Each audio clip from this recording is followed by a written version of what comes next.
Good afternoon everybody. నా పేరు princi. నా గోల్ డాక్టర్ అవ్వాలని. లిటరలీ మార్నింగ్ 3కి లేస్తాను, మళ్ళీ నైట్ 10:30కే పడుకుంటాను అనమాట. అంత కష్టపడి చదివినా 2 మార్క్స్లో నీట్ పోయింది. ఇంకా చూడండి ఎలా ఉంటుందంటే, మళ్ళీ నేను ఇంకా డాక్టర్ వైపు చూడలేదన్నమాట. అవసరం లేదు నాకు ఈ నీట్ అనుకొని డిగ్రీ ఎండింగ్లో ఎస్ఎస్సి అని ఒకటి ఉంటుంది, అది సెంట్రల్ గవర్నమెంట్ జాబ్ అన్నారు.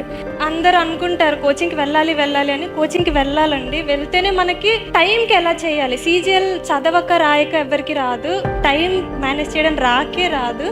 మనం ఒకసారి కూర్చొని చదివి మన పేరు ఫస్ట్ పేజ్కి వచ్చింది అంటే అది దిగడానికి మనం ఇష్టపడమండి. ఫస్ట్ నేను ఎగ్జామ్ రాసినప్పుడు నా పేరు 4th పేజ్లో ఉంది.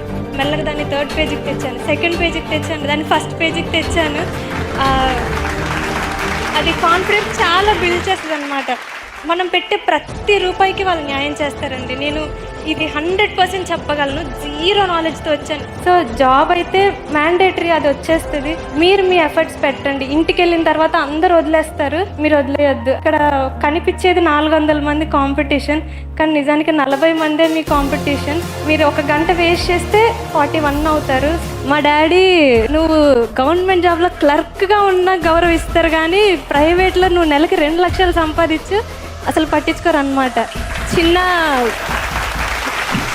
ఈ ఎవరెస్ట్కి నేను ఖచ్చితంగా రుణపడి ఉంటాను సార్, ఖచ్చితంగా. Thank you. Download Everest Impact app. Your success just a click away.